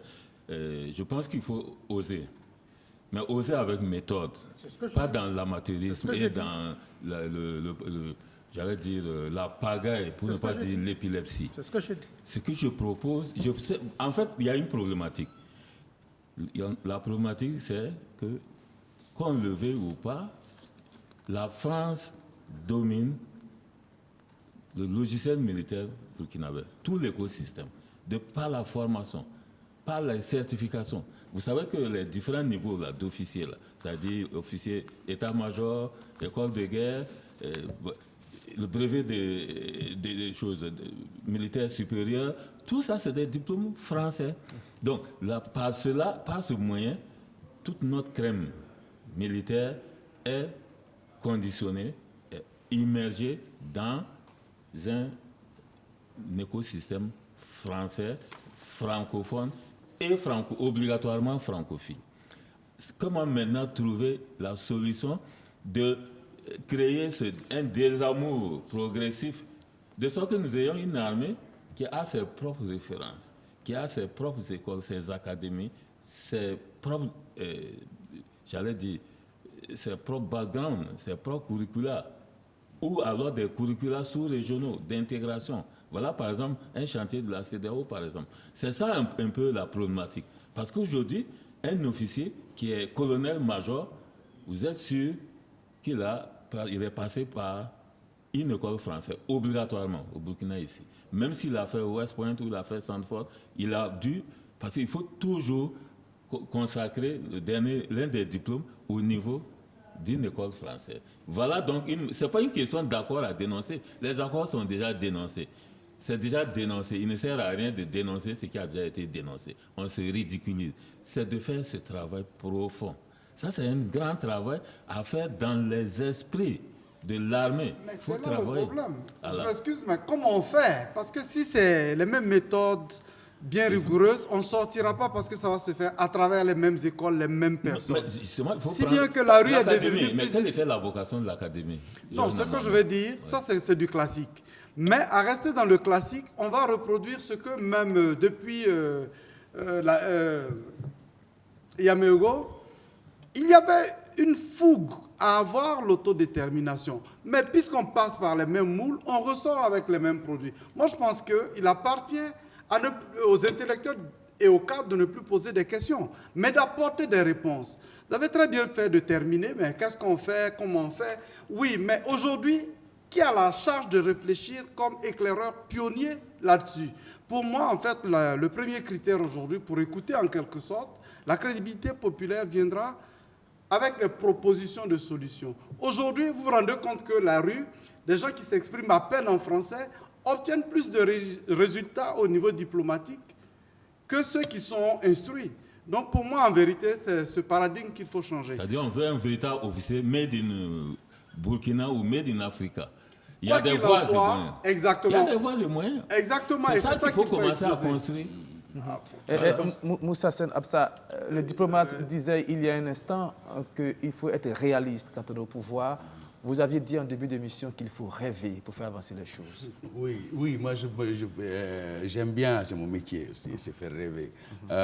Hier soir, quand je regardais, j'étais à Ouaga 2000 pour la clôture, et quand le président de la transition est rentré, je n'ai jamais vu ça de ma vie. Je suis là depuis, je viens au FESPACO depuis 89, je n'ai jamais vu une telle effervescence, une telle clameur qui, pour moi, j'avais la chair de poule. Je me dis, les peuples, quand les peuples décident, rien ne le retient. Ça, c'est mon problème. Mais le pouvoir appartient au peuple. Si les peuples décident qu'ils vont avoir les hommes nouveaux, de qualité, pour faire face, mais surtout pour travailler ensemble. Cheikh Anta disait toujours que tant qu'on n'aura pas assuré la sécurité des États africains, nous ne serons jamais indépendants. Mais cette sécurité ne peut venir qu'avec une mutualisation de tous les efforts. Parce que si on vous rase demain avec un tesson de bouteille, si je ne dis rien, le lendemain, c'est moi qu'on rase.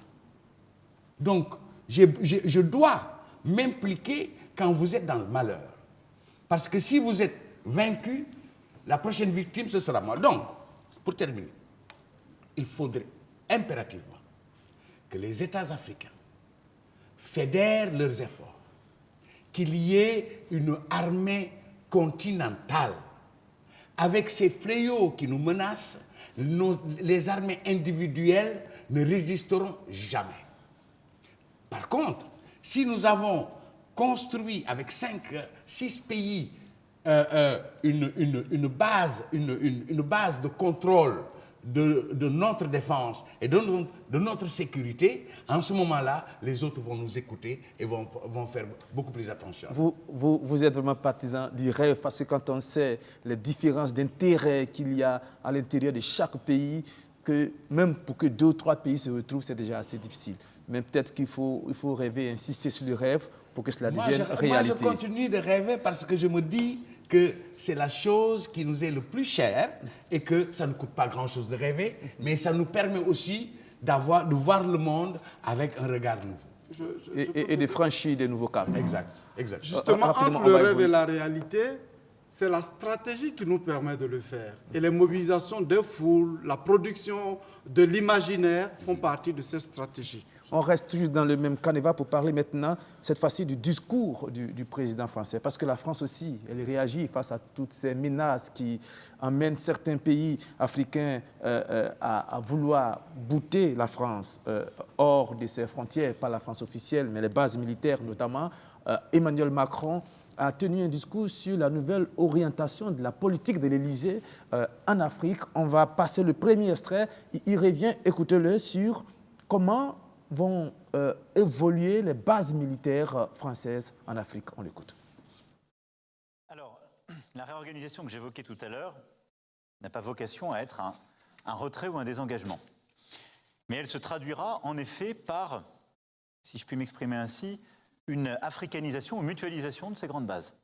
Là où vous avez des bases avec un dispositif posé, parfois des centaines, voire des milliers de militaires français, vous aurez une réduction du nombre de nos militaires qui s'accompagneront d'une montée en charge de leurs partenaires africains.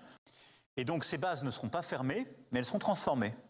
Elles deviendront pour les unes des académies, pour les autres des bases, mais partenariales. Et donc on a besoin que nos partenaires africains expriment leurs besoins, sécuritaires et militaires, l'assument, nous le décrivent, que nous soyons au rendez-vous de ce qu'on doit faire, c'est pourquoi on restera.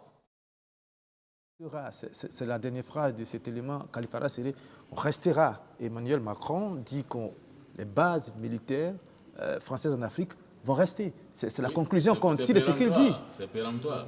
Je l'ai déjà dit ici qu'il y a un atavisme colonial français, et c'est comme ça, c'est clair. Ça veut dire que le discours reste le même, la rhétorique est modulée simplement, mais le fond est exactement le même que depuis qu'il est au pouvoir, depuis que Sarkozy est là, depuis que De Gaulle est au pouvoir. Ça veut dire que nous sommes là et nous restons pour conserver nos zones d'influence.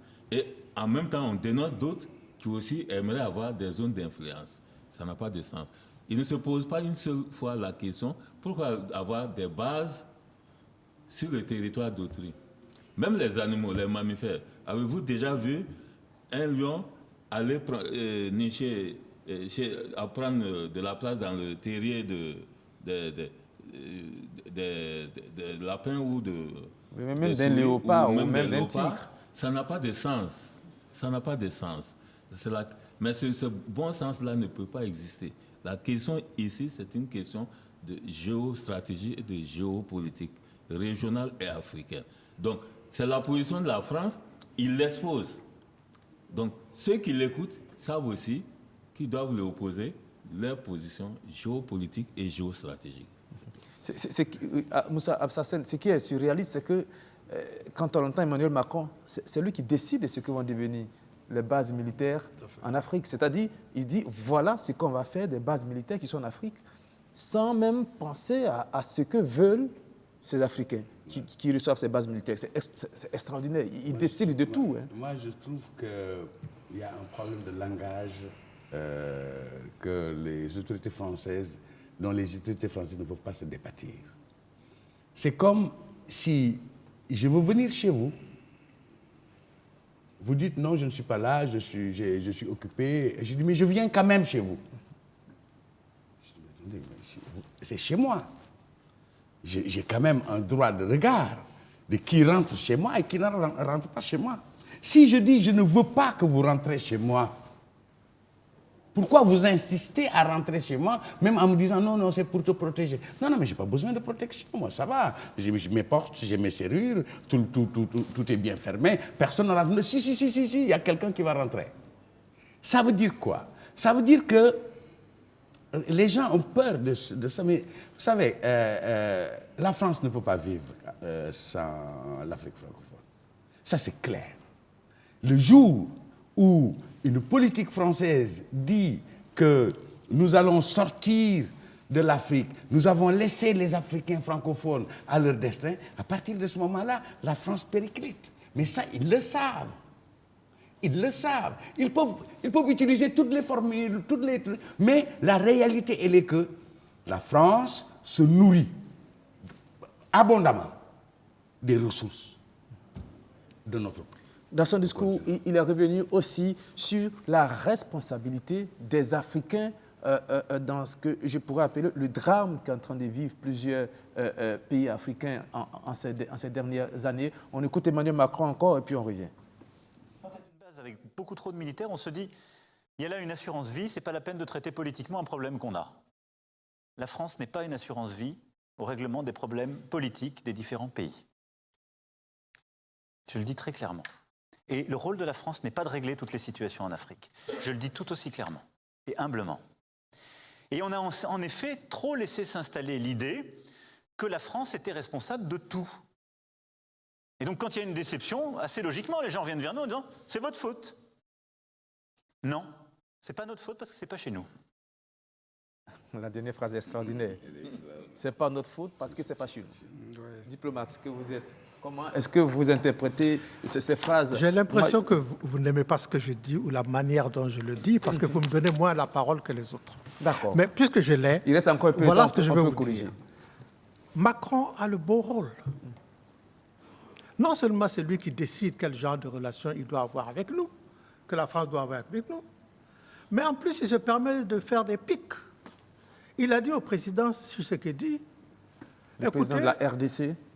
Oui, en RDC, nous avons fait ceci, nous avons fait cela.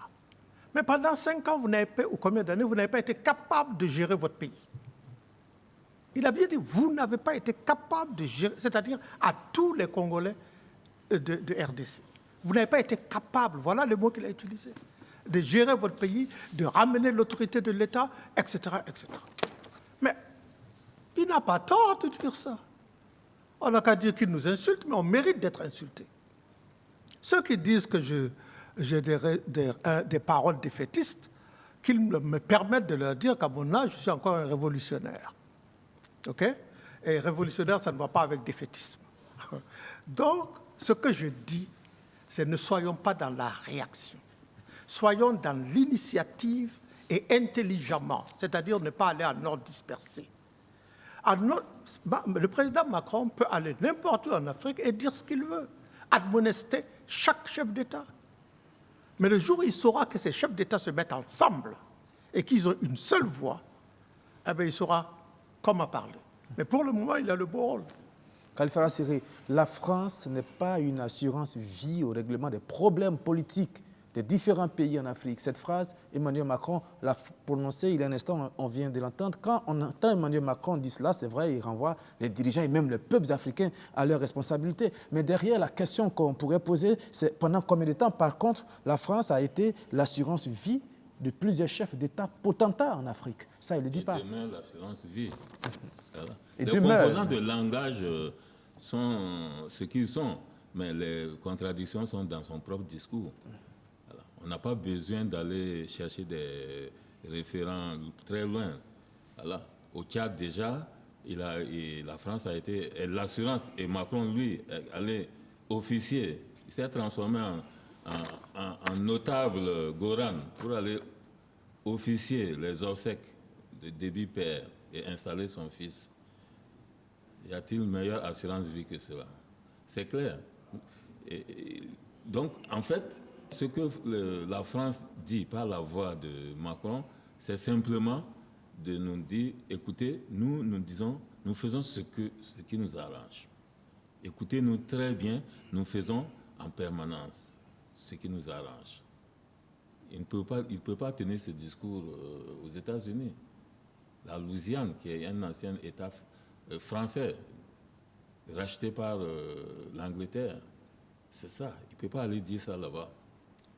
Mais il peut le dire en Afrique, AOF, AEF. Parce que ce sont les partis, avec la Nouvelle-Calédonie et autres là, ce sont les territoires sur lesquels la France continue d'avoir une empreinte très forte. Et comme le doyen Ismaël l'a dit, dans ces territoires, les hommes et les populations, les dirigeants et les populations n'ont pas encore compris que la recette, c'est de s'unir et d'avoir un statut géopolitique clair à opposer à la France. C'est pour cela que les questions souverainistes sont intéressantes, mais il ne faut pas les mal formuler. Il faut les préparer exactement comme un montage de programme complexe. Il faut les formuler avec précaution, avec minutie et les mettre en application avec rigueur. C'est comme ça qu'on démantèle des postures de citadelles coloniales. Mais l'autre chose que je voulais rajouter, je pense que, vous savez, autant les autorités françaises jouent leur rôle parce que quand même ils défendent les intérêts de la France, ils ont le droit de défendre les intérêts de la France, mais est-ce que nous, on défend nos intérêts? Ça, c'est la première question. La deuxième question, c'est que justement, ils ne se rendent pas compte du dépit amoureux qu'ils créent avec les Africains. Le peuple français est différent de la politique française. Moi, je parle à des amis français et parce que depuis longtemps, je leur dis, mais attendez, pourquoi la France ne changerait pas d'optique, son logiciel et d'essayer de s'adapter? Et à chaque fois que je parlais comme ça, oui, Moussa, toi, tu es... Je dis, mais le monde bouge, les jeunes bougent. Mon enfant ne va pas accepter ce que moi j'ai accepté. Et moi, j'entends leur discours, parce que je suis toujours entouré par les jeunes. Quand j'entends leur discours, je dis, mais les autorités françaises ne se rendent pas compte, de la sympathie que les Africains francophones ont pour le peuple français, mais en même temps, d'une certaine... ils ont envie de se bagarrer avec la politique française.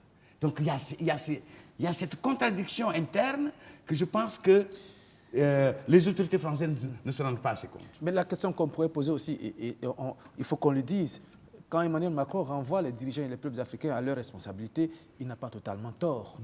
Parce que pour ces bases militaires, par exemple, que disent les chefs d'État de ces pays dans lesquels sont ces bases militaires? Peut-être qu'ils sont d'accord que ces bases militaires restent, que ce soit à Abidjan, que ce soit à Dakar, que ce soit à Libreville, que ce soit à Djibouti, et j'en oublie. Ces chefs d'État n'ont pas demandé à la France de partir, comme le Burkina l'a fait dernièrement et a été très clair là-dessus. Est-ce que la France peut tout supporter? Est-ce que les dirigeants africains, les peuples africains ne sont pas aussi responsables? Je veux dire, par exemple, prenons des exemples terre à terre. Ce n'est pas Emmanuel Macron qui décroche son téléphone un beau matin, qui appelle les autorités burkinabées et qui leur dit, voilà, écoutez, l'argent qu'on vous a donné pour acheter des avions de guerre, acheter des avions civils. Ce n'est pas Emmanuel Macron qui le fait, ce n'est pas l'Élysée qui le fait. Ce n'est pas l'Élysée qui dit au président du Burkina ou à l'Assemblée nationale burkinabé d'être incapable de poser la question au ministre de la Défense. Pourquoi, en pleine guerre, on n'est pas capable de consommer, par exemple, le budget du ministère de la Défense? Ça, ce n'est pas la France. Et donc, à un moment donné aussi, il faut que peut-être les Africains soient assez responsables. Et là, Emmanuel Macron n'a pas tort. Parce qu'à force de jeter, et je vous pose la question, la responsabilité sur les autres, on finit par être, peut-être faire preuve d'une paresse intellectuelle. Oui, tout à fait. C'est pourquoi moi, je voulais qu'on soit, au-delà même du réalisme, qu'on soit pragmatique. Voilà, c'est bon d'avoir lu les mêmes livres qu'eux, mais il faut avoir le même esprit qu'eux. Souvenez-vous que ça n'a pas le conflit, les luttes anticoloniales là n'ont pas commencé avec l'arrivée des militaires. On a accepté les marchands, on a accepté les missionnaires, et ça a commencé à être un refus quand les militaires sont venus, mais avec quoi? Avec un protectorat. Ils nous demandent de mettre nos territoires sous leur protection. Si vous refusez, il y a la guerre. En vérité, notre relation aujourd'hui est la conséquence de cela. Ils continuent de vouloir nous appliquer notre statut de terre protégée. Nous refusons. Je crois que la première chose pour toutes les analyses, c'est de commencer à partir de là. Est-ce que nous continuons d'être un protectorat, quelle que soit la dénomination que ça va prendre? Et je crois que c'est aujourd'hui le piège dans lequel les autorités françaises sont tombées. Elles agissent face à un protectorat, mais elles ne peuvent plus le dire face à la morale, face à l'esprit, face au contexte. Elles ne peuvent plus dire qu'elle est en train de préserver une certaine révolte de la jeunesse africaine. Et je voulais terminer là-dessus, Rapidement. que c'est justement cette pierre angulaire-là, ce point de faiblesse, où ils ne veulent pas dire à la face du monde qu'ils sont encore sous le désir du protectorat. C'est la partie qui fait mal et c'est pas la partie sur laquelle la jeunesse est en train de taper, les Russes sont en train de taper. Et ce n'est pas le moment que les intellectuels ou les bien-pensants viennent dire ne tapez pas sur cet endroit. Parce que rien, ni militairement, ni économiquement, ni diplomatiquement, on ne peut s'en sortir que sur la gêne de la France de ne pas se présenter comme un pays arriéré esclavagiste. Et parlant des responsabilités des Africains, il faut aussi le dire, par exemple, quand nos chefs d'État, pour des petits bobos, vont se soigner en France, comment voulez-vous que Emmanuel Macron vous respecte quand il vous parle? Quand dans des hôpitaux, ici au Burkina, on a les hôpitaux publics, il n'y a pas d'appareil d'IRM dans aucun hôpital public burkinabé, c'est un scandale. Ce n'est pas la France qui appelle le ministère de la Santé pour lui dire n'achetez pas du matériel médical pour vos hôpitaux. Il faut que les Burkinabés, les Africains, soient responsables. Et c'est comme ça qu'on mérite aussi le respect. On est en train de finir, on va aller pour le dernier élément. La France et Emmanuel Macron qui parle cette fois-ci du sacrifice des soldats français sur le sol africain dans le Sahel. On l'écoute.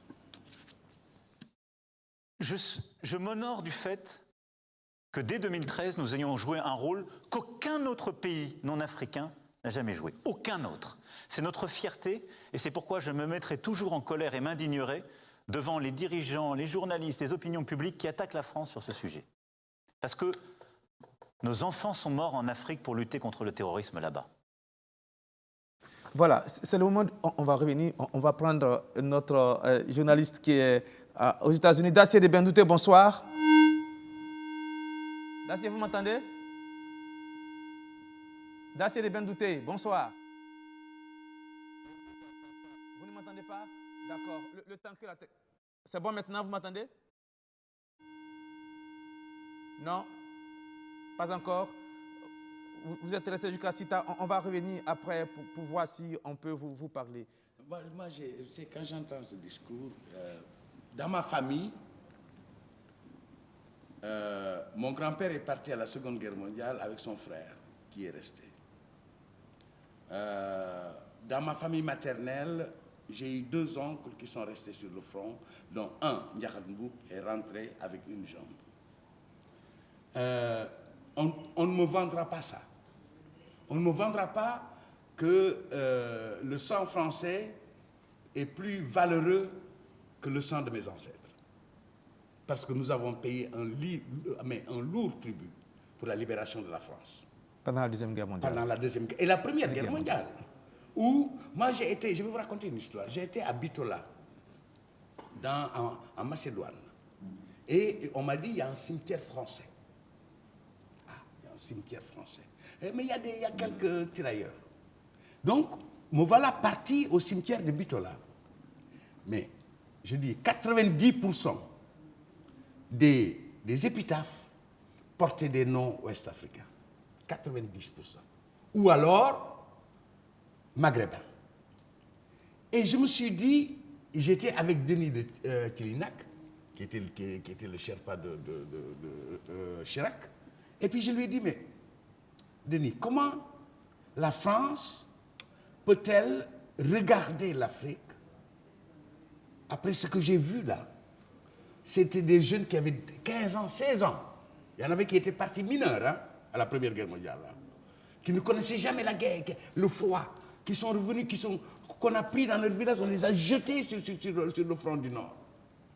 Et on se retrouve avec des jeunes grelottants de froid, des jeunes de 18 ans, 15 ans. Alors, qu'il me sorte. Ce discours m'horripile. Parce que le sang français n'est pas plus valeureux que le sang africain. Et là, moi, personnellement, j'ai donné à la France plus que Zemmour qui ne veut pas que nous, on rentre en France. C'est assez clair. Est-ce qu'on a Dacier au téléphone, pas visio? Le son, il marche maintenant? Bon, apparemment pas. C'est vraiment dommage. Khalifa Rassiré, Moussa Sène le disait, il a dit, Emmanuel Macron, nos enfants sont morts en Afrique pour lutter contre le terrorisme là-bas. Ce qu'Emmanuel Macron dit ici, c'est un refrain qu'on entend de plus en plus chez les autorités françaises, les journalistes, même les commentateurs. Si c'est vrai, et il faut le dire, que le sacrifice de ces soldats français doit être respecté, salué et même sacralisé, il faudra aussi rappeler, il le faisait dans un instant, que dans l'histoire des relations franco-africaines, le sacrifice s'est fait dans un sens inverse également. Et qu'il y a été à Roy. Tout à fait. Depuis Serval, on commence à nous dire que la France verse du sang pour l'Afrique et pour le Sahel. Sans dire en fait que d'abord ce terrorisme-là, quelque part, il a été ensemencé par la France. Il faut le dire, il faut le répéter. De quelle manière? Parce que c'est la France qui a planifié le retour des groupes Touareg de la brigade internationale libyenne. Il les a installés au nord Mali, dans les enclaves de Kidal, Menaka et autres. C'est des faits vérifiables, ce sont des faits historiques, très récents. Ça n'est pas contestable. Donc, clairement, la France est co-belligérante en matière de terrorisme au Sahel. Elle est du côté des terroristes. Elle n'a jamais pu prouver qu'elle n'est pas de leur côté. Si on le dit, on nous dit que c'est du complotisme. Mais le complotisme, c'est quoi? C'est aussi d'avoir installé un gouvernement de l'Azawad à Kidal et de n'avoir jamais rien fait, d'avoir empêché, d'avoir créé même une force antinomique à MINUSMA pour contrecarrer les actions de la MINUSMA. Parce que le responsable de MINUSMA, toutes les questions de maintien de la paix, c'est un Français qui en est le responsable. Le secrétaire général adjoint, la France, depuis plus de 15 ans, détient ce portefeuille-là. Mais c'est la France qui crée des forces antagonistes à une force de maintien de la paix. Il faut le faire, hein, en matière donc de... C'est totalement illogique et c'est cynique, il faut le dire. Ensuite, je vais dire que c'est très mal, c'est indécent de le dire, pour ne pas dire que c'est vraiment ignoble. Parce que vous savez, la première force des forces françaises libres, c'est-à-dire les forces de De Gaulle, qui sont entrées en France, c'est-à-dire au premier feu, là, 6e compagnie coloniale. On l'appelle la compagnie Yara Yara de la 2e division blindée de l'Éclair. Exclusivement composée d'Ouest africains, de négro-africains. Exclusivement. C'est cette compagnie-là qui a affronté la première ligne de défense, que ce soit à Marseille, à Lyon ou à Paris. Ce sont des faits historiques également. Voilà. Et on ne peut pas nous dire, comme notre ami sénégalais l'a dit, on ne met pas dans les balances les litres, les volumes d'hémoglobine versés. Toutes les vies s'équivalent.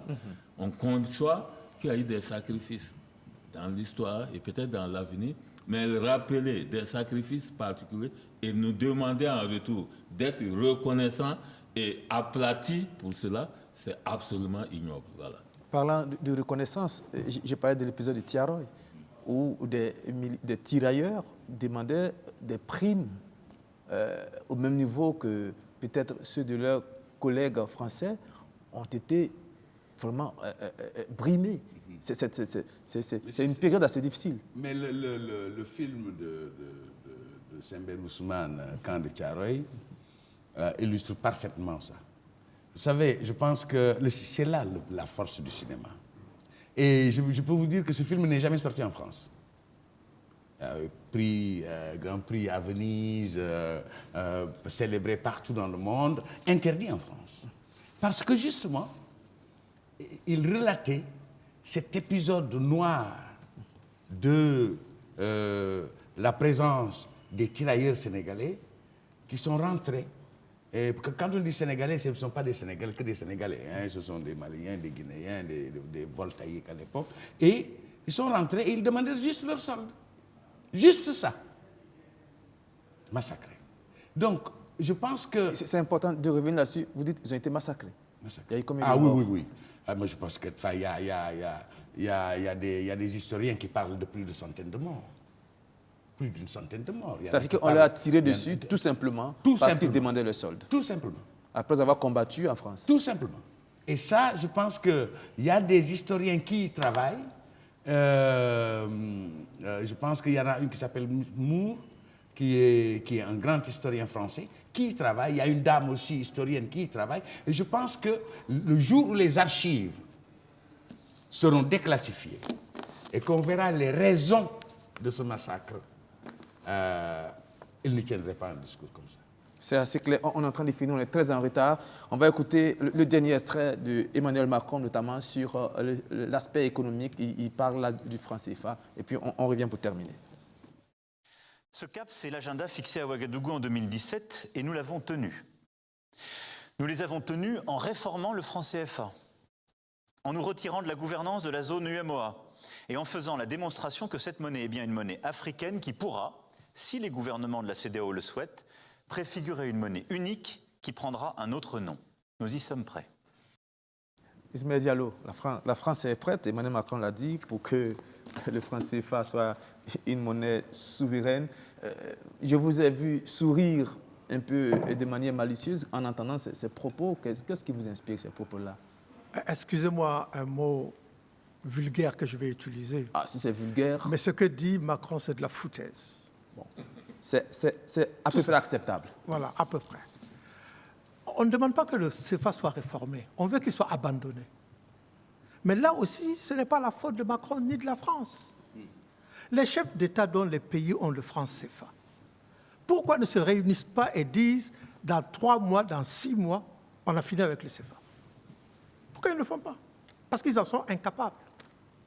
Et pourquoi ils en sont incapables? Pas parce que leur peuple sera contre. C'est parce que Paris sera contre. Sans le dire publiquement. Voilà le problème. Et on n'aime pas ce que je dis, très bien, ça m'est égal.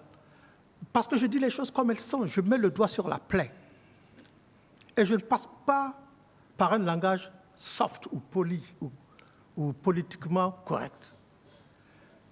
95% de nos problèmes sont de notre faute. C'est à nous de trouver des solutions à nos problèmes. Et les autres nous suivront. Mais écoutez, les pays arabes, il y a 50 ans, vous croyez que vous voyez un Saoudien, un Koweïtien et les autres dans leur tenue traditionnelle, là, à Paris ou à New York? Non, ils se mettaient en costume cravate. Maintenant, ils ont un bargaining power, ils ont de l'argent. Alors maintenant, ils se mettent en valeur. Et tout le monde respecte ce qu'ils font. C'est la même chose avec, par exemple, la Turquie, vis-à-vis des États-Unis et vis-à-vis de l'Europe. La Turquie se fait respecter.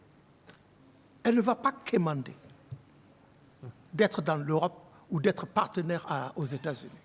Il y a des Américains qui disent parfois il faut qu'on sorte la Turquie de l'Europe. Mais le gouvernement américain n'est pas prêt à le faire, parce qu'il sait ce que ça va coûter. Idriss. Oui, ces propos la font sourire, parce qu'il suffisait de regarder. Il y a dans la communication non verbale des gestes. C'est involontaire, c'est plus fort que lui. Au moment d'en parler, il touche son nez. C'est basique qu'il y a une contradiction interne. Il sait qu'il ne dit pas la vérité. Il a beau apprendre l'art oratoire, mais il est trahi par cela. Et ça saute aux yeux. Malheureusement, il y a une typification du discours français. Je me rappelle encore Mélenchon devant l'Assemblée, qui avait quand même une sympathie de la frange jeune africaine. Mais sur ces questions, il a pratiquement dit la même chose. C'est plus fort que... Mais je reviens à vos propos au début, c'est vraiment dommage. Il y a une belle sympathie des peuples africains francophones pour la France, pour le peuple français. Même pour la langue française. Voilà, c'est même peut-être une zone de confort pour nous, ne pas faire trop de bousculade pour aller à l'international. Mais avec ce qui est en train de se passer, et ils le savent, c'est dans les gènes de tout humain. On ne peut pas accepter une situation de... En fait, on est chosifié. On ne peut pas tenir ces propos. On ne peut pas classifier dans un pays des droits de l'homme le sang, une certaine quantité de sang par rapport à l'autre. Ils ne sont pas réalistes. Maintenant, peut-être, il faut dire, c'est vrai que nous sommes responsables à 100%. Mais justement, c'était fait de telle sorte, et Sankara l'a si bien dit, si je le fais seul, je ne serai pas là à la prochaine conférence. Et ils ont tout organisé pour que celui qui tient tête tout seul va s'écrouler. Et comme nous sommes dans une spirale, personne ne veut prendre l'engagement. Tshisekedi a tenté quelque chose, mais si vous remarquez la dernière phrase qu'il a prononcée, il a rappelé à Tshisekedi que c'est grâce à nous qu'il y a eu alternance et que tu es au pouvoir. Maintenant, ce qu'il y a, et pour moi, il faut prendre tout ça comme des inputs. C'est des contraintes pour notre stratégie. Un, nous sommes à une phase de révolte populaire. Ça protège même les chefs d'État. Je pense qu'un pays comme la Côte d'Ivoire profite justement de ce que dans les autres pays, il y a une effervescence. Ça permet à la Côte d'Ivoire d'avoir une marge de confort dans sa relation avec la France. Même si on considère que c'est un pays acquis, mais non. Ce qui se passe comme contestation aide tous ceux qui sont proches de la France. Mais de l'autre côté, les autres pays. C'est une intelligence supra. Mais je ne pense pas non plus qu'il faille passer d'abord par une fédération. La révolte, la révolution, les transformations commencent toujours de l'intérieur vers l'extérieur. Avant que deux pays se mettent ensemble, il faut que chacun des pays ait fait cette expulsion-là, ce mouvement interne. Et j'allais terminer avec un auteur que j'aime bien, Roger Garaudy, qui dit que les révolutions sont, je paraphrase, à l'image d'un individu, correspondent à la conversion. Si nous sommes convertis à la liberté aujourd'hui, nous changeons de vie, nous changeons de manière de faire, nous sommes d'autres personnes. Voilà, on a presque fini, c'est terminé, il n'y a plus assez de temps. C'est vrai que les sujets sont passionnants ce soir, mais on n'a pas assez de temps. Peut-être dernière question sur Emmanuel Macron, qui a, tout au long de son discours, il a rappelé un certain nombre de mots. Il a appelé le mot partenaire, soyons humbles. Et quand vous l'écoutez, vous les cinéastes, est-ce que vous croyez qu'il est sincère dans sa manière de dire qu'il faut être humble, ou est-ce qu'il fait du cinéma? Je pense que dans son body language, tout est faux.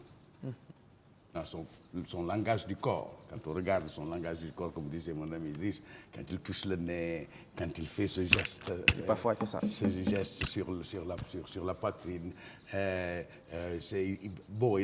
un expert de l'art oratoire, mais la nature humaine surgit toujours pour trahir certaines choses. Donc, sincèrement, je ne crois pas en ce qu'il dit, personnellement. Je ne le crois pas sincère. D'accord. Je pense que c'est assez complet ce soir. On n'a pas pu avoir d'Acier de Bendouté pour des problèmes techniques. On essaiera d'être beaucoup plus efficace les prochaines fois. Mais cette phrase d'Emmanuel Macron, la France n'est pas une assurance vie au règlement des problèmes politiques des différents pays en Afrique. Je pense que c'est une phrase importante à prendre en compte parce qu'il y a des problèmes politiques assez forts à l'intérieur de nos pays. Ils ont laissé croire cela eux-mêmes pendant longtemps. Oui, à l'intérieur du pays, il y a des problèmes politiques qu'il faut régler.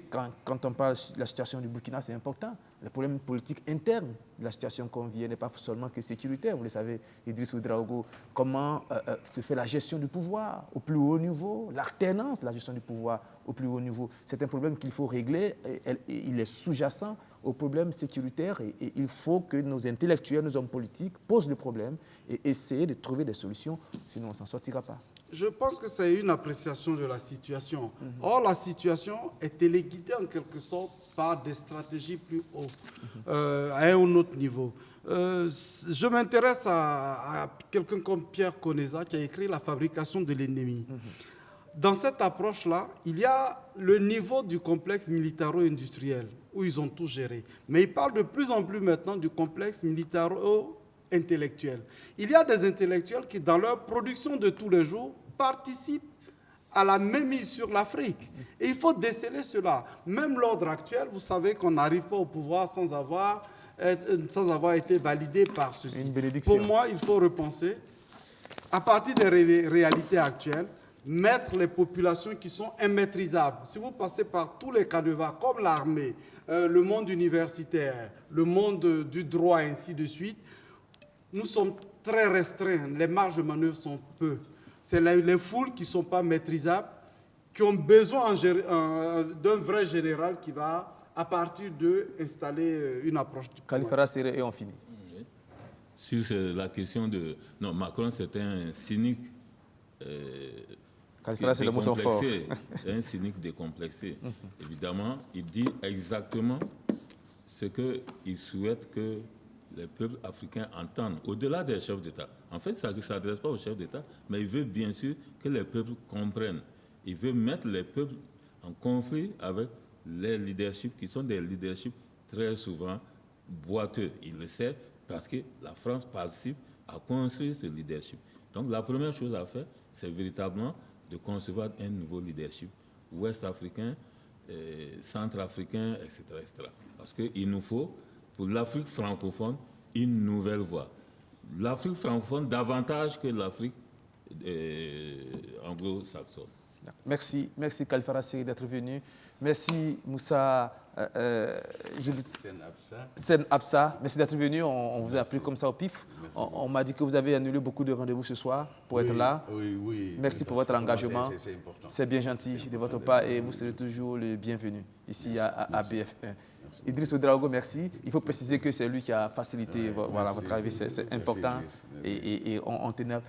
Ismaël Diallo, merci aussi à vous d'être venu.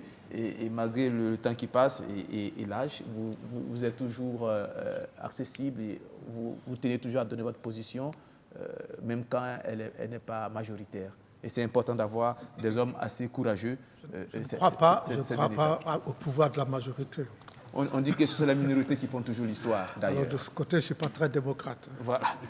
Merci. Et puis, nos excuses aussi à Mme Niang, qu'on devrait avoir, même pour des problèmes techniques. Et puis, après l'émission avancée, on n'a pas pu la voir depuis le Sénégal. On pourra revenir de toutes les manières. On parlera de culture, de cinéma. La culture, elle est éternelle. Allez, bonsoir à vous. Et puis, moi, je vous retrouve à partir de demain pour d'autres rendez-vous. Bonsoir, au revoir.